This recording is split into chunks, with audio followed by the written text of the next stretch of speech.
Welcome back. Delicious magazine held its 8th Produce Awards in Sydney this week. The title has a new editor in Daniel Opperman. James Manning from Mediaweek was there. Tell us all about the event, James. Yeah, we covered the awards last year. They were up in Brisbane. We had a camera along, did a couple of interviews up there.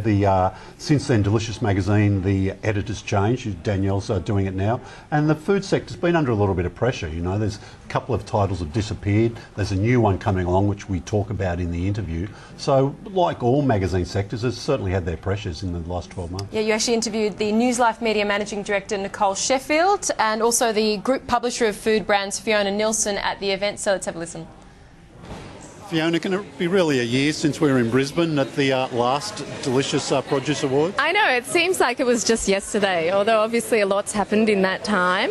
And obviously these awards have grown exponentially since then. I mean, just looking at the nominations alone, they've doubled since last year. So we're up to over 3,000 nominations, which is a real reflection of, you know, I suppose consumers' huge interest in all things produce. So wanting to find out about seasonal, local produce, how it's produced, and what are the latest kind of innovative products. So how long have the awards been going?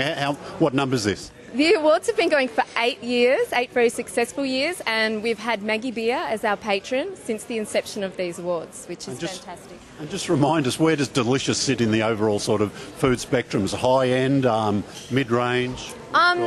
Delicious, I think, is definitely that kind of premium mass, so it's very, very inspirational but also very achievable, and very friendly, so yeah. Nicole, it's been a bit of change in 12 months since the food.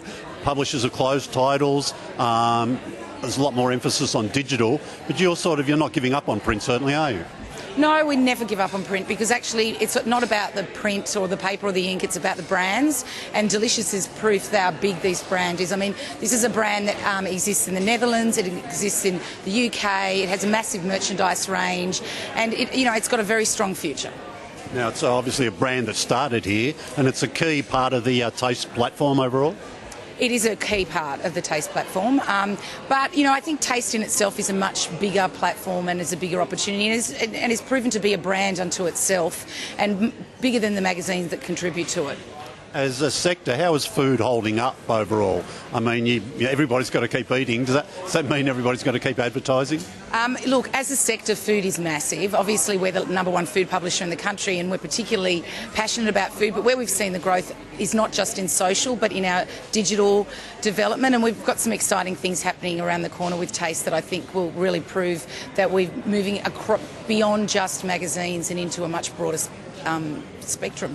I was just going to say food is actually driving people's happiness. So we conducted some research, or redid some research that we started 3 years ago looking at Australian women, and they actually said that food is their second highest source of happiness, ahead of their spouses, ahead of their children, second only to friends, and that's gone up from 8th position, I think, 3 years ago. So food is playing an increasingly important role in people's lives. And just give us a quick update on the Taste magazine that's not far away now. Just give us a quick reminder of why you're doing that, and when can we expect to see it?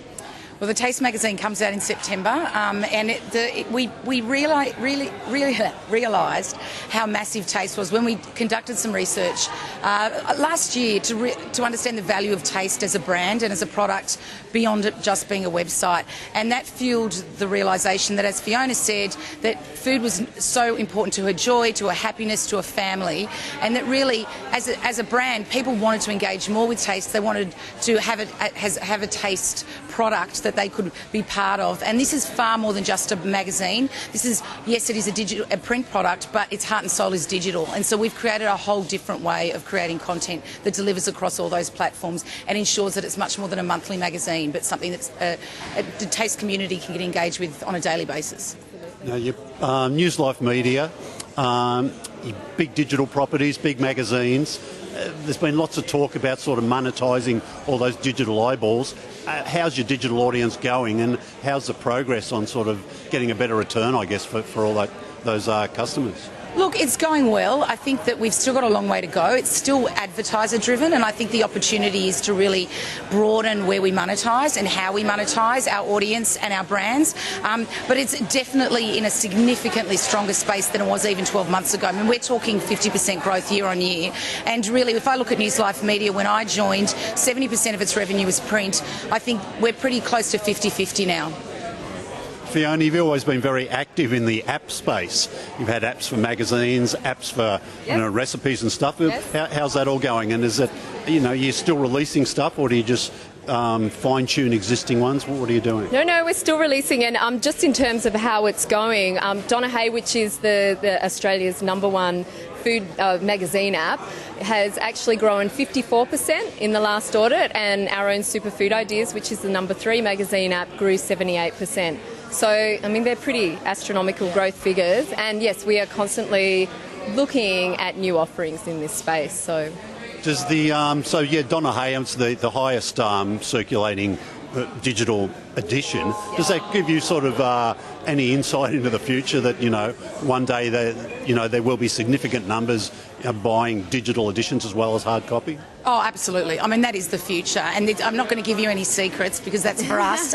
But we've spent a look. Our focus, you look at us, we're the third publisher in the country, but we're #1 by a long shot when it comes to digital editions. We've got the #1 and 3, but totally, we've had 180,000 digital subscribers, so not just one-off purchases. That's pretty massive for the size of company we are, and we are focused very much on understanding that consumer. It's a different profile to a print product. I think it's going to introduce, it introduces younger audiences to our brands. It introduces a different way to experience our brands. It means our content can move into video and a whole wealth of things. And actually, it is the future.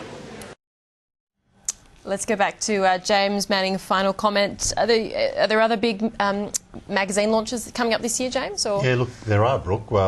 We just heard about Taste coming up in September. Also in September is Elle coming from Bauer Media. So everybody loves a magazine launch if you're in the magazine sector. So it's been a bit dry for them in the past. Everybody's been really watching their costs. There's been a lot of magazine closures. But Taste, that'll be a big launch for News Life Media.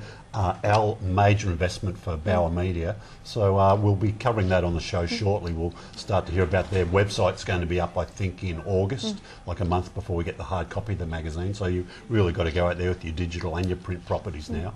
But, and they're not having trouble justifying the big parties, given, I guess we still don't think we're out of the woods yet in the sector? Yeah, I guess they are big parties, but they see it as it's looking after their ad partners. Yeah. In case of this delicious function we're at, they were looking after the produce, the people who make all the best produce in Australia. Sure. That gives them a lot of great editorial. The current issue of the magazine is full of all those people, so they just see it as giving a little bit back.